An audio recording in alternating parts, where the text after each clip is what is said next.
बढ़ते आगे रुक कर लेते हैं झारखंड की खबरों का।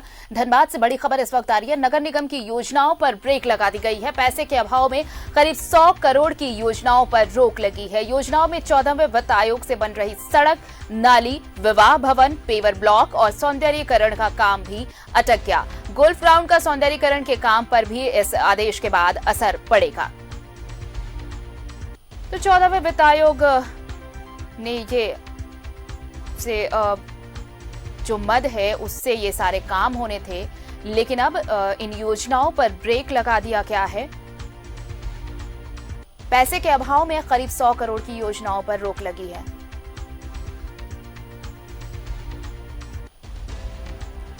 और ज्यादा जानकारी लेते हैं। सहयोगी अभिषेक इस वक्त हमारे साथ फोन लाइन पर जुड़े हैं। अभिषेक, देखिए 14 फाइनेंस जो होता है उसके तहत जो योजनाएं होती हैं उन योजनाओं को पूरा करने के लिए ये अलग से मद होता है जो जिसमें जो काम निगम के अटके पड़े हैं उन तमाम कार्यों को, परियोजनाओं को पूरा किया जाता है। लेकिन अब इस मद में भी पैसों का अभाव बताया जा रहा है और इसके बाद तो अब तकरीबन 100 करोड़ के करीब जो योजनाएं चल रही थी उन पर ब्रेक लग जाएगा इन सभी कामों पर। जी बिल्कुल सही कहा आरती। देखिए ये धनबाद नगर निगम की ओर से दो बातें हैं। एक तरफ तो शहरी क्षेत्र में श्रमिकों को रोजगार देने के लिए नगर निगम प्लान तैयार कर रहा है, क्योंकि इसमें मुख्यमंत्री श्रमिक योजना के तहत सीआरपी जो है उनको प्रशिक्षण दिया जाना है और 18 वर्ष से 35 आयु वर्ग के जो लोग हैं उनको रोजगार उपलब्ध कराने के लिए रजिस्ट्रेशन करने की प्रयास किए जा रहे हैं। दूसरी ओर एक बड़ी खबर यह है कि नगर आयुक्त में फिलहाल जो 14वें वित्त आयोग से जो कार्य चल रहे हैं या और भी जो कार्य चल रहे हैं, लगभग 100 करोड़ की योजनाओं पर फिलहाल अल्पकालीन रोक लगा दिया है। अब इसकी वजह से जो धनबाद का जो गोल्फ ग्राउंड का सौंदर्यीकरण होना है, विवाह भवन बन रहे हैं या जो अन्य काम चल रहे हैं शहर में, नाली या गली का, सड़क का काम चल रहा है, ये सारे कार्य जो है रुक जाएंगे। उसके कई कारण बताए गए हैं।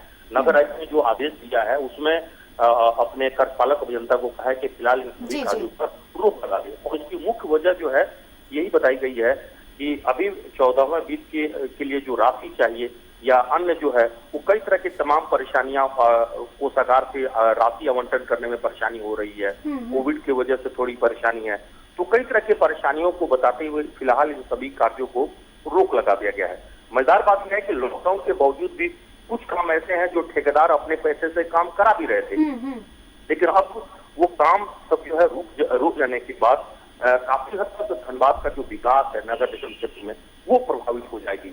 अब देखना है कि असर क्या पड़ता है, लेकिन असर ये होगा कि विकास की योजनाएं जब रुक जाती है, लटक जाती है, तो एक तो टाइम जो है ज्यादा खींच जाएगा और दूसरा जो उससे जुड़े हुए लोग हैं वो भी प्रभावित। बिल्कुल, सबसे ज्यादा प्रभाव उन्हीं पे पड़ने वाला है जो इन योजनाओं के तहत जिन्हें काम में लगाया गया था, जो रोजगार की बात कही जा रही थी। अभिषेक, ऐसे तमाम लोग प्रभावित होंगे अब, क्योंकि 14 फाइनेंस के मद्देनजर जो भी काम चलते हैं उसमें बड़े व्यापक तौर पर कामगारों को लगाया जाता है और सिर्फ अगर हम मजदूरों की बात ना करें तो ठेकेदारों का भी पैसा इसमें फंसा होता है। अब जब ये काम, इन कामों पर ब्रेक लग जाएगा तो ये भी अनिश्चितता है कि कब आखिर इसमें फंड आएगा और वापस इन योजनाओं को शुरू कराया जाएगा। जी बिल्कुल, देखिए यही तो मैं कहना चाह रहा था कि ऐसी स्थिति में कम से कम 500 से अधिक मजदूरों का रोजगार जो है सीधे तौर पे छीन जाएगा, क्योंकि रोजगार जब ठप रहेंगे तो इन मजदूरों को काम नहीं मिलेगा।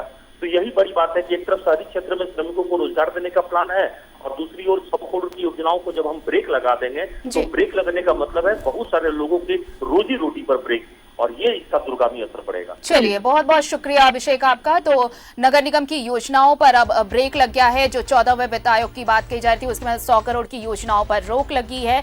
बताएं आपको कि 14वें वित्त आयोग से जिन सड़कों का निर्माण हो रहा है उसके अलावे जो काम हो रहे थे उन तमाम योजनाओं पर फिलहाल ब्रेक लगा दिया गया है, जिसका दूरगामी परिणाम देखने को मिल सकता है।